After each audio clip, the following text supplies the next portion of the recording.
All right, Margaret, I came up with another empirical formula problem that gives you the information in a different way. Again, if this is something you already know, just let me know the problems that you're having trouble with. But sometimes empirical formula problems give you the information with percentages. So this one here, whoops, is a percentage problem. 6.61% hydrogen, 57.14% carbon, 9.52% nitrogen. Wow, this one's long. 27.18% oxygen. So there's four different elements. And the thing to remember, always, always, always, and I just graded 54 tests today, and about 10 students forgot that these empirical formulas are in whole number ratios of moles. So these percentages, you need to do something to them. First of all, when you see percentages, it is perfectly fine just to assume you have a 100-gram sample. There's nothing wrong with that. You could pick any gram sample, but if you say 100 grams, then it makes your life a lot easier. So I'm just going to say that 1 gram is 1%, let's say. I'm just kind of doing this outward. So just 57.14 grams. And I'll just be lazy and do that for all of these, 6.16 grams of H. Always write in the element that you're working with so you don't make any mistakes. 27.18 grams of O.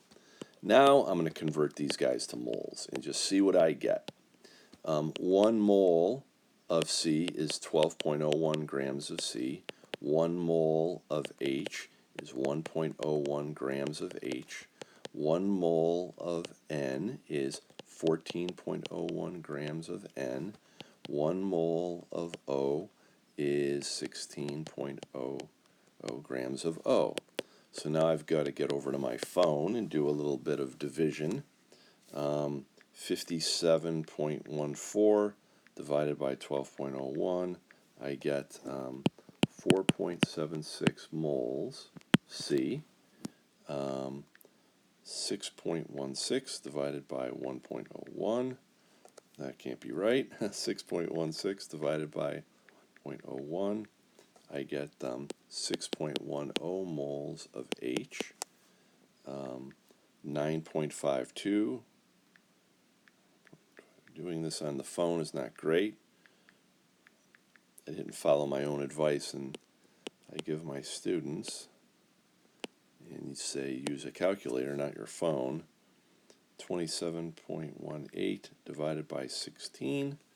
I get 1.70 moles of O. Okay, now these ratios have to be simple whole number ratios, so you look for the smallest number.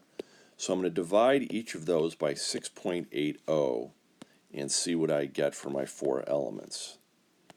So 4.76 divided by 0.680, I get a 7. I get 6.10 divided by 0.680, and I get basically 9. It's 8.97.